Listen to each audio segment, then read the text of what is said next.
Nick, I can explain.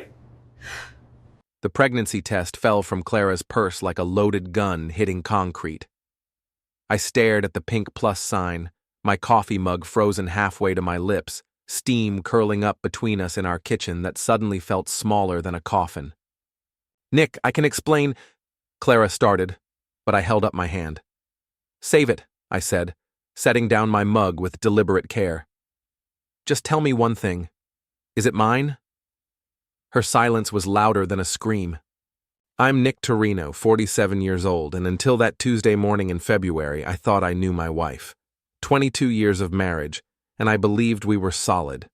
I fix heating systems for a living, honest work with my hands, keeping families warm through Millertown's brutal winters. Clara sells real estate, always chasing the next big commission, always networking at those fancy cocktail parties I avoid like the plague. Nick, please sit down, she said, her voice taking on that practiced real estate agent tone she used with difficult clients. I'm fine standing. I crossed my arms. Answer the question. Clara's perfectly manicured fingers twisted her wedding ring. It's complicated. Complicated? I laughed, but there was no humor in it. Lady, I install boilers for a living. I understand complicated. What I don't understand is how my wife of 22 years ends up pregnant and can't tell me if it's mine. Don't call me lady, she snapped, and keep your voice down. The neighbors... Screw the neighbors. I picked up the test, holding it like evidence. When were you planning to tell me? After the baby shower? Clara's face flushed red. I was scared, okay? I didn't know how you'd react. How I'd react to what exactly? To you being pregnant, or to you cheating on me? The words hung in the air like smoke. Clara's mouth opened and closed like a fish gasping for water. I never said I was cheating. You never said you weren't? She turned away, staring out the kitchen window at the snow-covered yard where we used to talk about planting a garden. His name is Eliot. Eliot Brennan. I knew the name. Everyone in Millertown knew Eliot Brennan. Tech entrepreneur, owned the big glass house on Lakeside Drive, drove a Tesla, and smiled like he'd never had a bad day in his life. How long? I asked. 6 months. 6 months. While I was working double shifts to pay for her real estate courses, she was playing house with Mr. Perfect Teeth. Where? Does it matter? It matters to me. She sighed. His place, mostly. Sometimes the Lakeside Motel. The Lakeside Motel. I'd driven past it 1,000 times, never thinking my wife was inside with another man. The irony wasn't lost on me. I'd recommended that place to out-of-town clients looking for somewhere clean and affordable. So what's the plan here, Clara? You gonna leave me for Prince Charming? I don't know. She turned back to face me, and for the first time in months, she looked vulnerable. I honestly don't know. Well, while you're figuring it out, I'll be at Mike's gym. I grabbed my keys from the hook by the door. Try not to get pregnant again before I get back. The slam of the door felt good, but it didn't make the pain in my chest go away. Big Mike's boxing gym sat between a laundromat and a Chinese takeout place on Elm Street. The building was older than dirt, with pipes that clanged and windows that fogged up when more than 5 people were inside. But it was honest. And right now, I needed honest. You look like someone stole your lunch money, Mike said when I walked in. He was in his 60s, built like a fire hydrant, with hands that could crack walnuts and a heart bigger than the whole gym. Worse. I started wrapping my hands. Someone stole my wife. Mike didn't ask questions.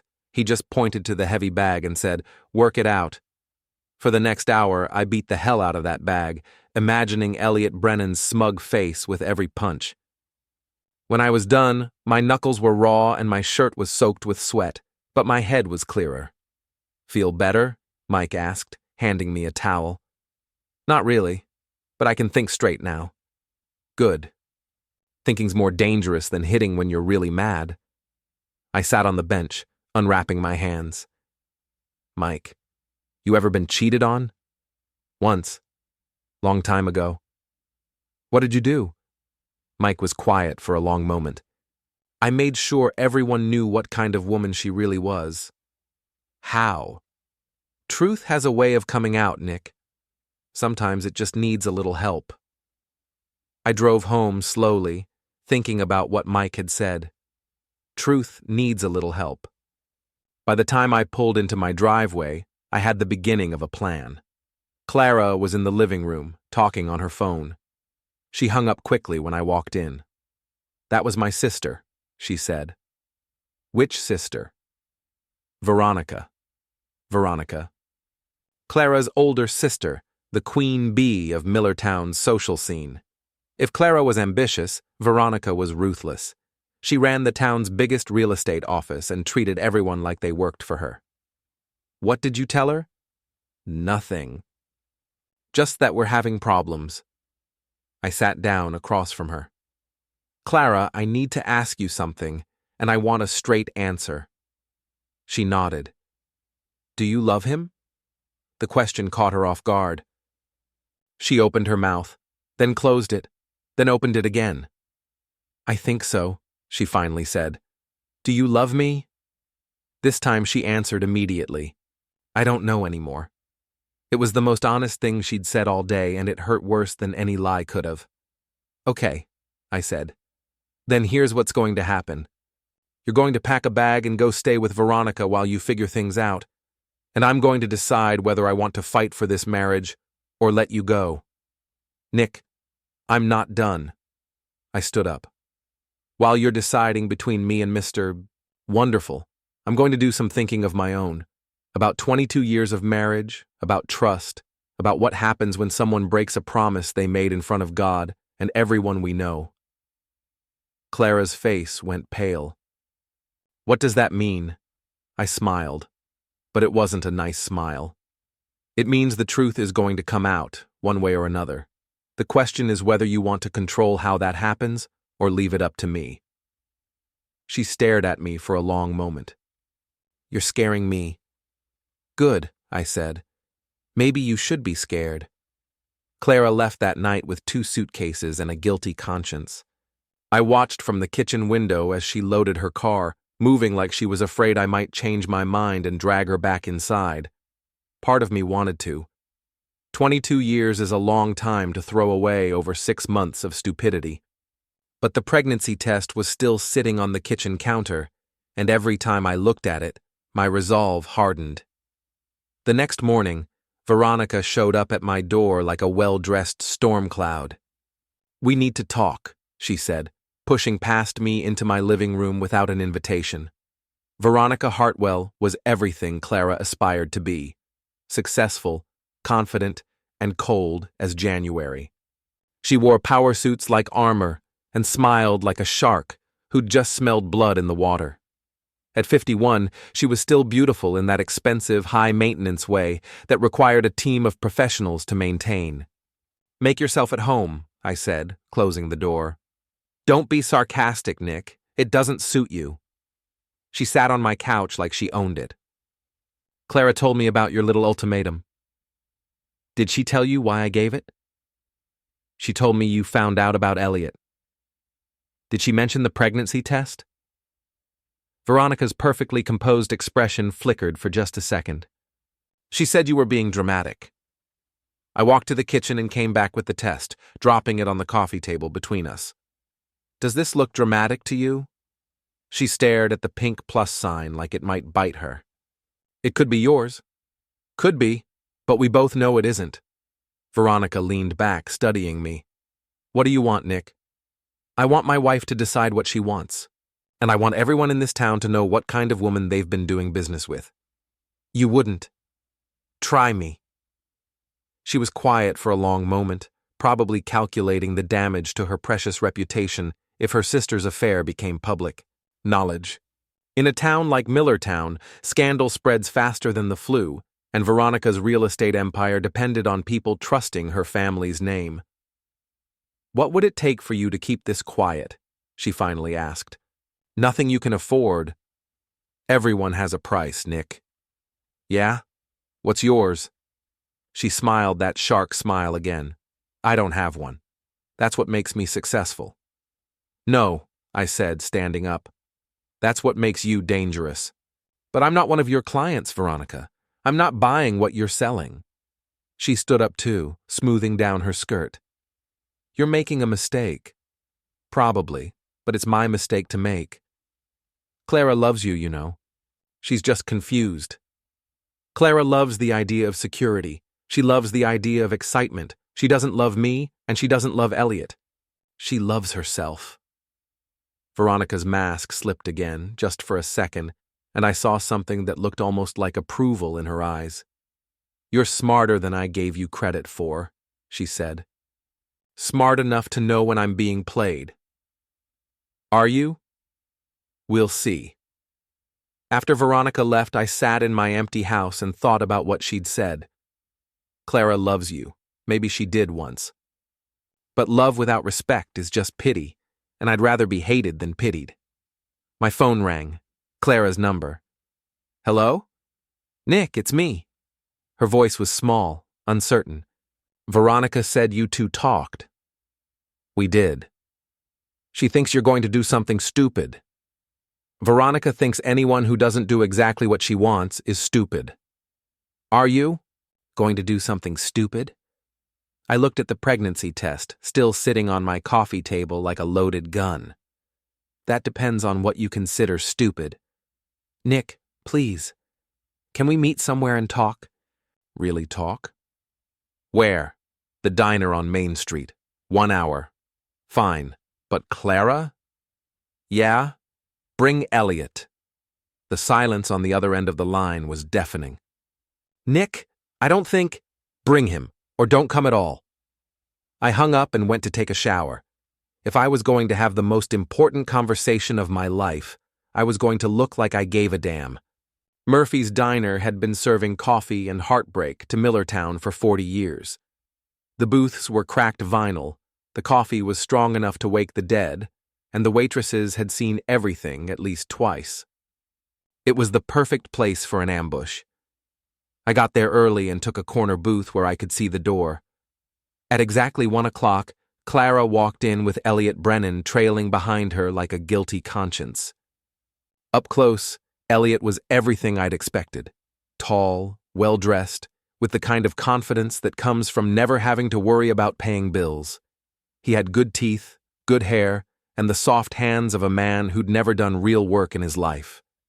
They sat across from me, Clara in the middle like she was trying to keep us from killing each other. This is awkward, Eliot said, attempting a smile. It's about to get more awkward, I replied. The waitress came over, an older woman named Dolores, who'd known me since I was a kid. Coffee all around? She asked. Please, Clara said. When Dolores left, we sat in silence for a moment. Finally, Eliot cleared his throat. Look, Nick, I want you to know I never meant for this to happen. Which part? Sleeping with my wife or getting her pregnant? His face went red. Clara told you? She didn't have to. The pregnancy test told me. Clara grabbed Eliot's hand. We didn't plan this. No, you just planned everything else. I leaned back in the booth. 6 months, right? That's a lot of planning. It wasn't like that, Eliot said. We met at a real estate conference and there was this connection. Save it for someone who cares. I turned to Clara. Have you made a decision? She looked at Eliot, then back at me. I want a divorce. The words hit me like a punch to the gut, but I didn't let it show. Okay. Okay? She seemed surprised by my reaction. Okay, we'll get divorced.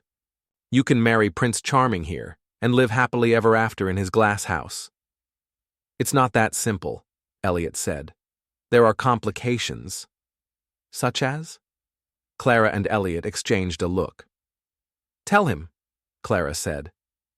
Eliot shifted uncomfortably. I'm already married. The coffee cup stopped halfway to my lips. Come again? I'm married, have been for 15 years. My wife lives in California with our 2 kids. I set down the cup very carefully. So let me get this straight. You're married, Clara's married, But you two decided to play house anyway, and now she's pregnant. It's complicated, Clara said. It's adultery, I corrected. For both of you. Don't be self-righteous, Eliot snapped. You don't know what it's like to be trapped in a loveless marriage.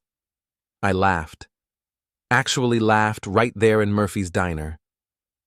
You're right. I don't know what it's like to be trapped in a loveless marriage. But I'm learning. Clara's eyes filled with tears. Nick, please, don't make this harder than it has to be. Harder. I stood up, dropping a $5 bill on the table. Lady, you haven't seen hard yet. I walked out of Murphy's diner with my head held high and my heart full of rage. Behind me, I could hear Clara crying and Eliot trying to comfort her. Let him. He'd earned the right to deal with her tears.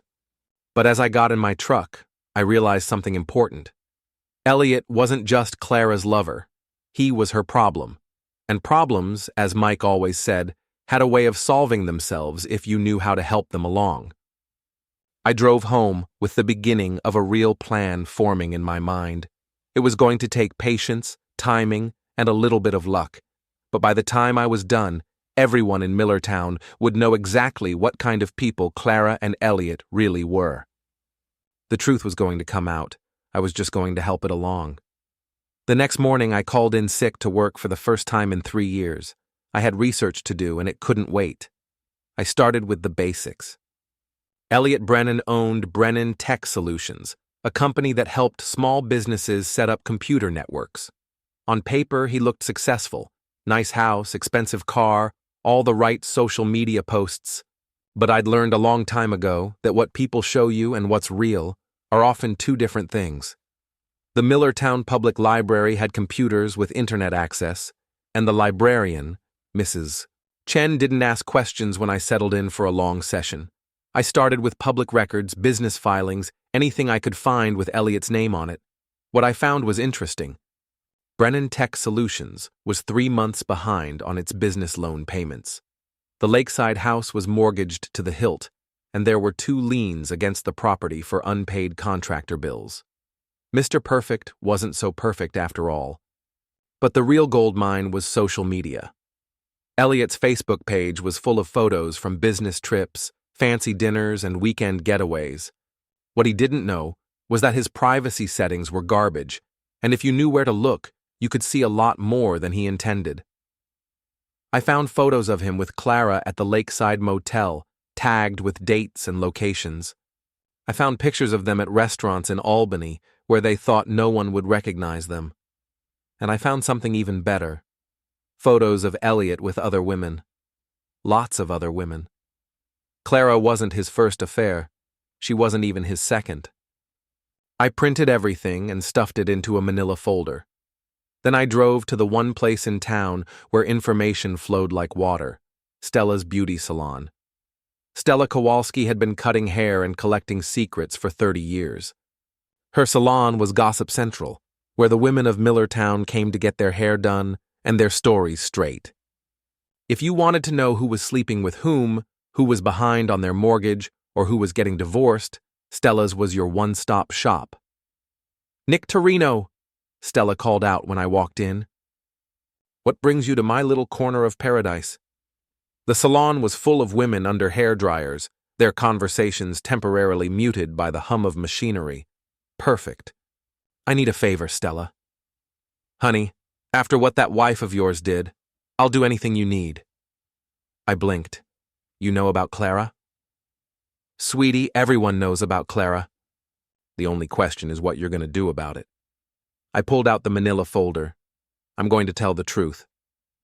Stella's eyes lit up like Christmas morning. "Oh, this is going to be good." I spent the next hour showing Stella the photos, the financial records, everything I'd found. She listened with the intensity of a detective solving a murder case. "That bastard," she said, studying a photo of Eliot with a blonde woman who definitely wasn't Clara. "He's been playing your wife the same way he played all these others." "That's what I figured. You know what this means, don't you? Tell me.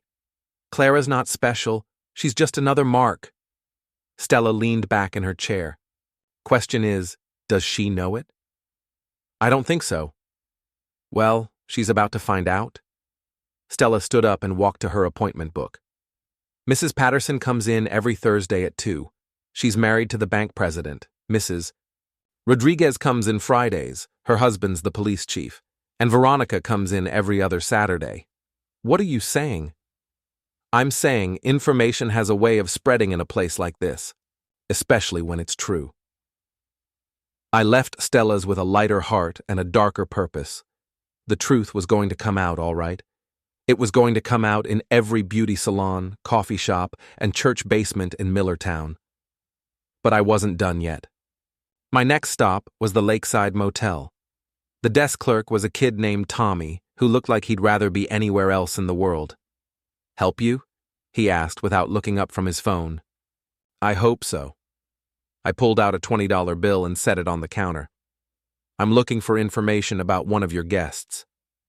Tommy's eyes flicked to the money, then to my face. We don't give out information about guests. I added another 20. Even dead guests? Dead guests? Eliot Brennan. He's not dead yet, but his reputation's about to be.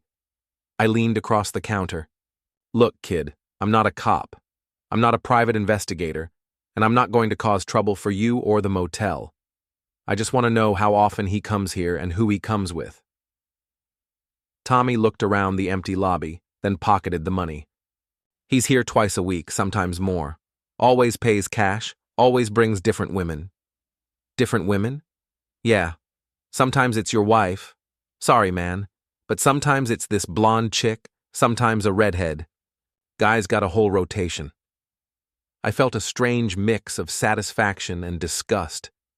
Satisfaction because I'd been right about Eliot. Disgust because Clara had fallen for such an obvious player. How long has this been going on? Since last summer. Maybe 8 months. 8 months. Clara had lied about that too. You got security cameras? Tommy shook his head. Owner's too cheap. Thanks, kid. You've been a big help. I drove home feeling like a detective who just cracked a big case. I had evidence of Eliot's serial cheating, proof of his financial problems, and a network of gossips ready to spread the word. All I needed now was the right moment to light the fuse. That moment came sooner than I expected. Clara called that evening, her voice shaky with emotion. Nick, we need to talk. I thought we already did that. Not about the divorce, about Eliot. What about him? I think he's seeing other women. I almost laughed. Almost. What gave you that idea? He's been distant lately, distracted. And yesterday I found a receipt in his car for dinner at Romano's. He told me he was working late. Maybe he was having a business dinner. For 2 people? With champagne? Now I did laugh. Clara, you're calling me because you think your married boyfriend is cheating on you with someone else. I know how it sounds. It sounds like karma. She was quiet for a long moment. I deserve that. You deserve worse than that. Nick, I made a mistake, a huge mistake, but I'm trying to fix it. By doing what? By telling you the truth about everything. I sat down in my kitchen chair, the same one I'd been sitting in when I found the pregnancy test. I'm listening. Eliot's not who I thought he was. He's not successful, he's not honest, and he's definitely not in love with me. How do you know? Because I confronted him about the receipt, and he told me I was being paranoid. Then he said if I didn't like the arrangement, I could always go back to my boring husband. The words hit me like a slap. He called me boring. Nick, I'm sorry. I'm so sorry for all of this. Are you sorry because you hurt me, or because Eliot turned out to be a fraud? Another long silence. Both. That's not good enough, Clara. What do you want me to say? I want you to say you're ready to face the consequences of what you've done. What do you mean? I looked at the manila folder sitting on my kitchen table, full of evidence that would destroy both their reputations. I mean, the truth is coming out, whether you want it to or not. The only question is whether you want to control how it happens. Nick, please. Think about what this will do to your reputation too. People will know you couldn't keep your wife happy. People will know I married a woman who didn't deserve me. That's not fair. Fair? I stood up, anger flooding through me like hot water. You want to talk about fair? Fair would have been you coming to me 8 months ago and telling me you were unhappy. Fair would have been you asking for a divorce before you started screwing around. Fair would have been you not getting pregnant by another man and trying to pass it off as mine. I never tried to. The hell you didn't. You hid that pregnancy test like it was evidence of murder. Clara started crying. I was scared. You should be scared. Because tomorrow morning, everyone in this town is going to know exactly what you and your boyfriend have been up to. Nick, don't, please. Think about what this will do to both of us. I have thought about it, and I've decided I'd rather be the man whose wife cheated on him than the man who let her get away with it. I hung up the phone and sat back down at my kitchen table. Tomorrow, the real fun would begin. I woke up Friday morning with the clarity that comes from making a decision you can't take back. Today was the day the truth came out, and I was going to enjoy every minute of it. My first stop was Stella's beauty salon.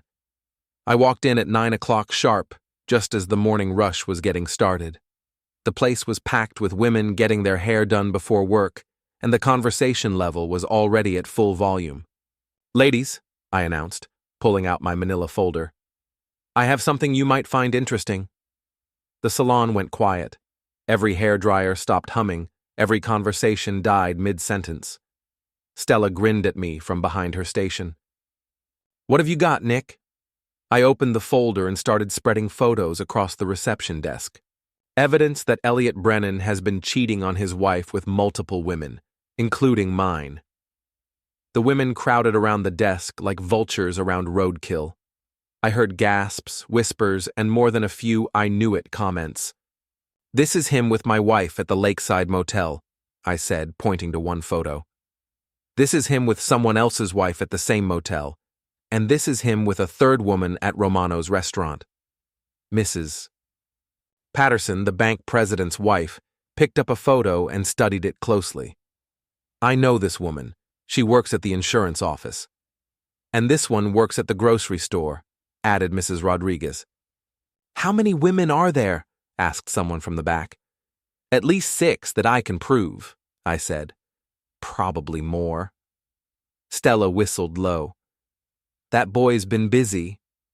There's more, I said, pulling out the financial records. Mr. Brennan's business is 3 months behind on loan payments. His house is mortgaged beyond its value, and he owes money to half the contractors in town. So he's broke? Mrs. Patterson asked. Worse than broke. He's living a lie. The women exchanged looks. In a town like Millertown, financial irresponsibility was almost as scandalous as adultery. What about Clara? Someone asked. Does she know? She's starting to figure it out, I said. But she's got bigger problems. Such as? I pulled out the pregnancy test and set it on the counter. She's carrying his baby. The silence that followed was deafening. Then everyone started talking at once. Oh my God. That poor woman. Actually, that stupid woman. Nick, what are you going to do? I gathered up the photos and documents.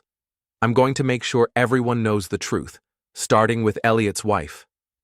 Mrs. Rodriguez grabbed my arm. You found his wife? She lives in California with their 2 kids. I've got her phone number. The women looked at each other with expressions of shock and admiration. Stella started laughing.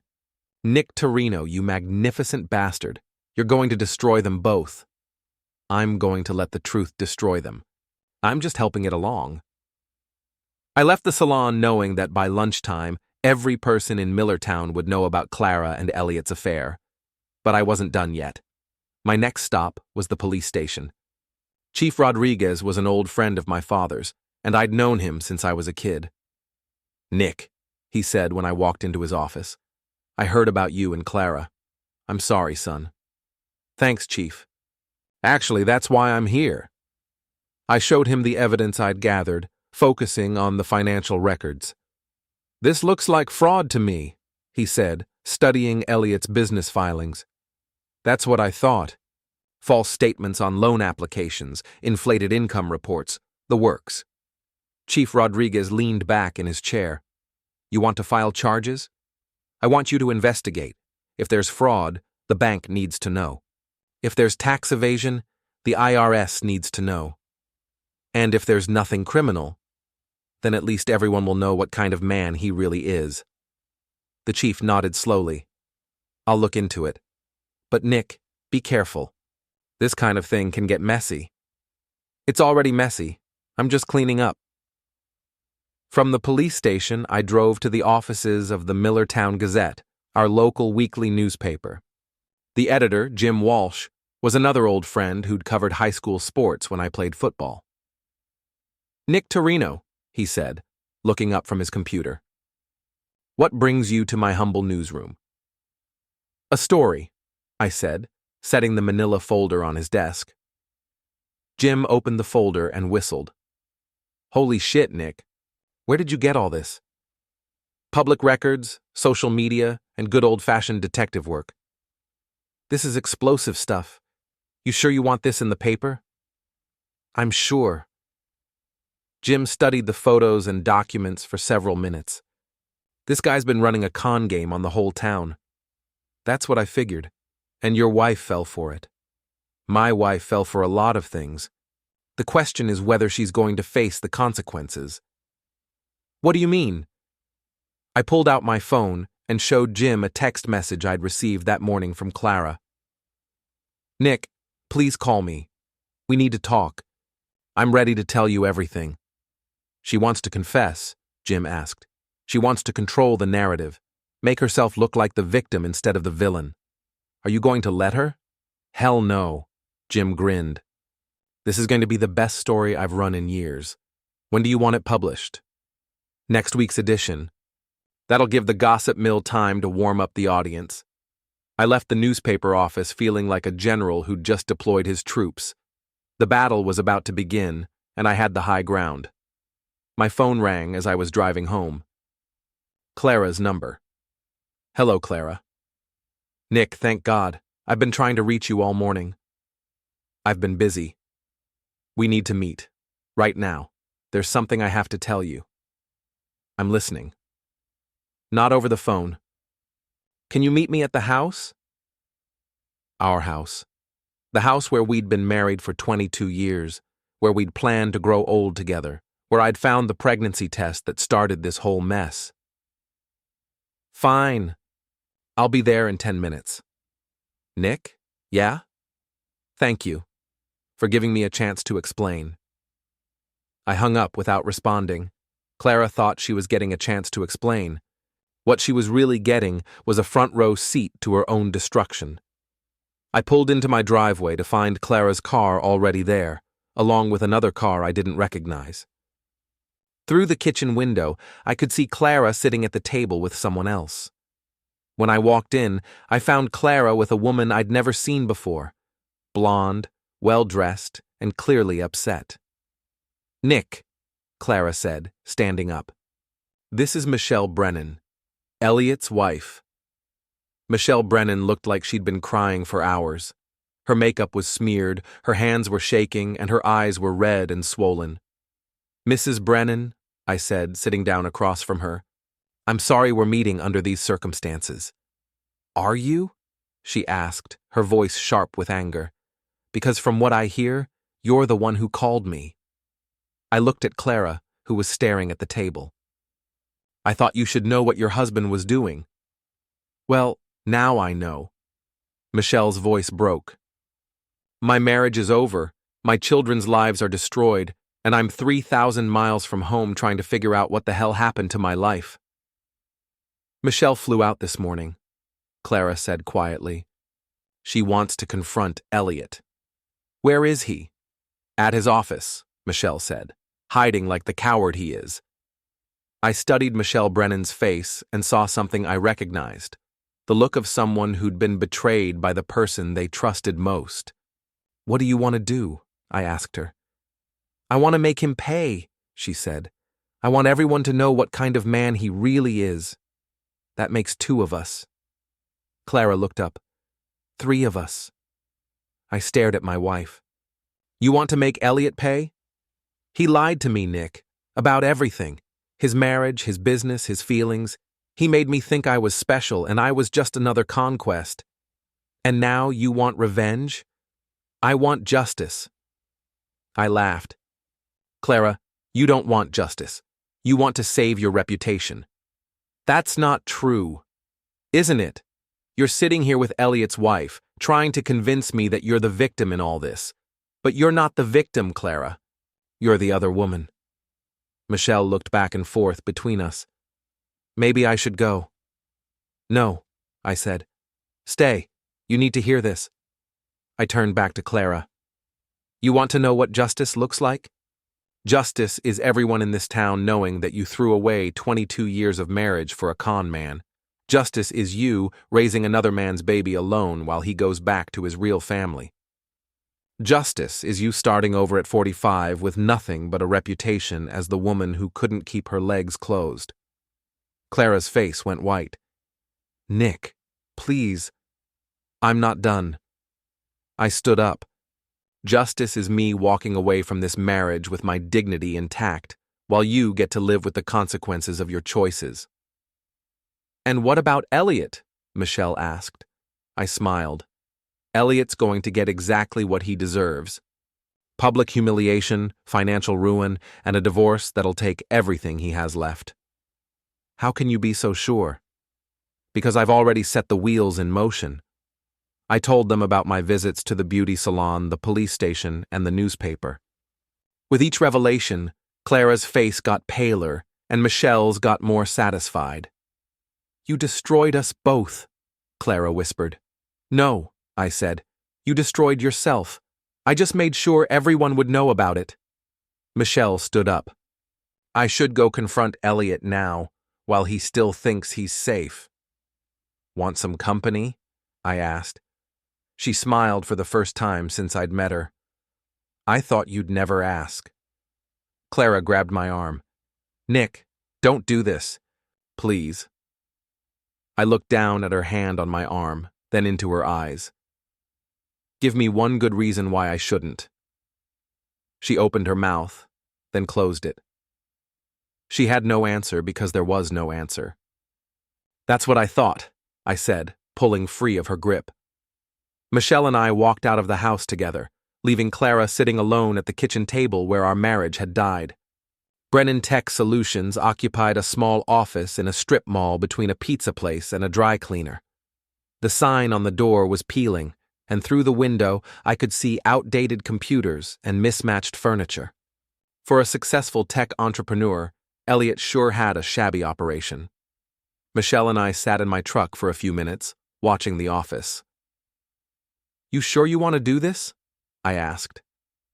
I've never been more sure of anything in my life.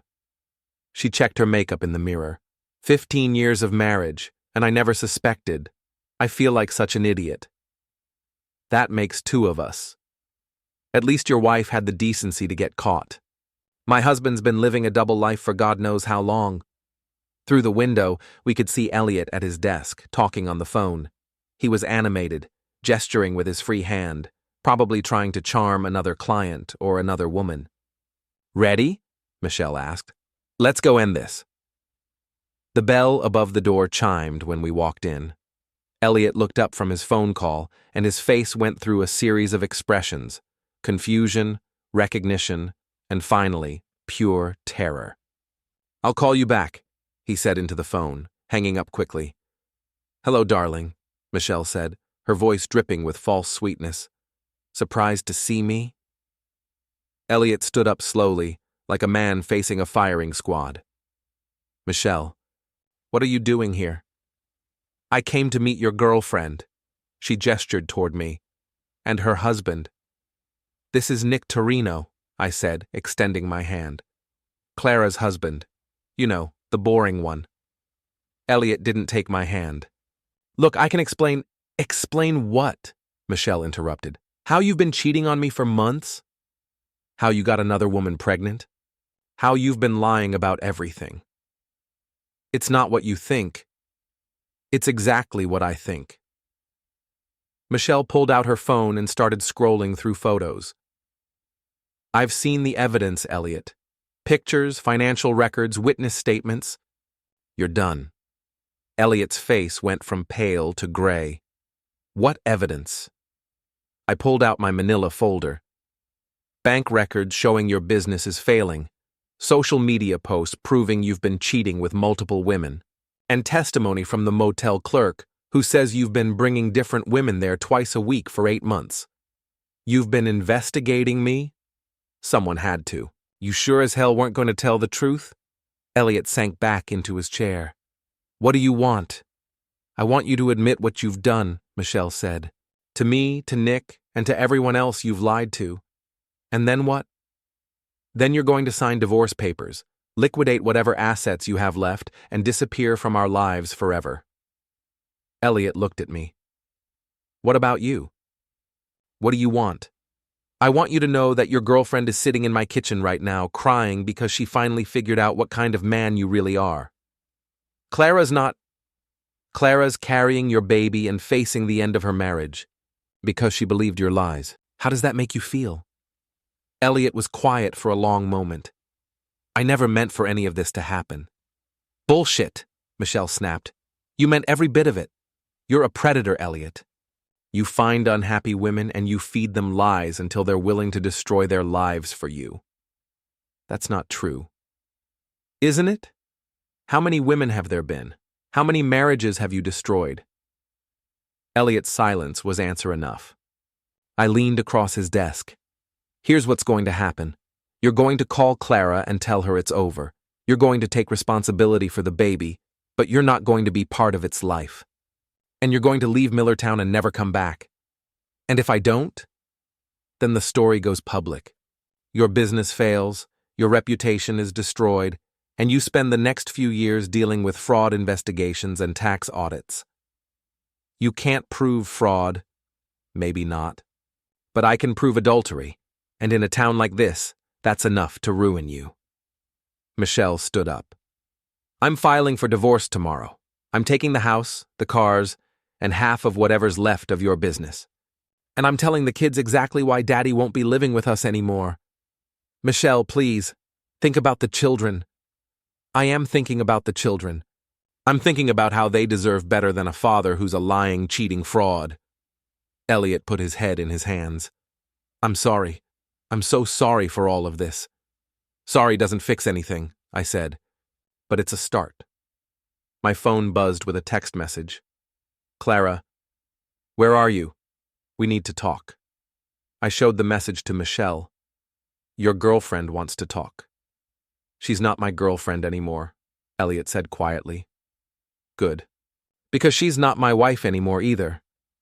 I stood up to leave, then turned back. One more thing, Eliot. If you ever come near Clara or her baby again, you'll answer to me. And I won't be as civilized as I was today.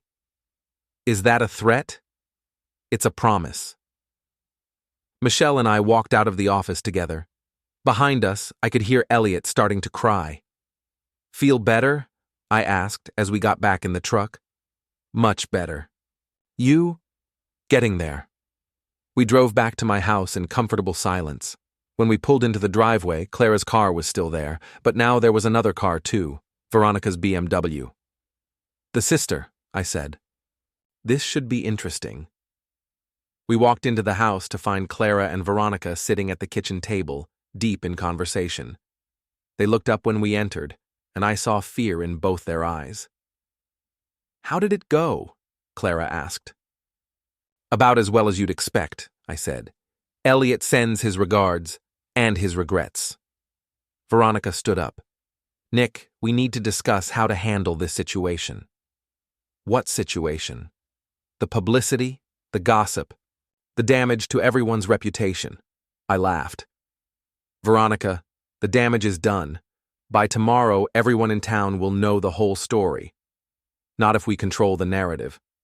And how do you propose we do that? By presenting a united front. Clara made a mistake. but she's willing to make amends. You're the wronged husband, but you're willing to forgive. Eliot is the villain who seduced an innocent woman. Innocent?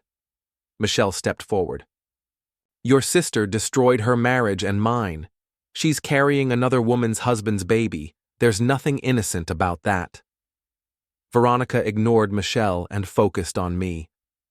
Think about your reputation, Nick. Do you really want to be known as the man who couldn't satisfy his wife?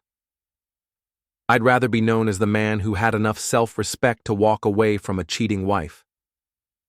The town will never respect you if you air your dirty laundry in public.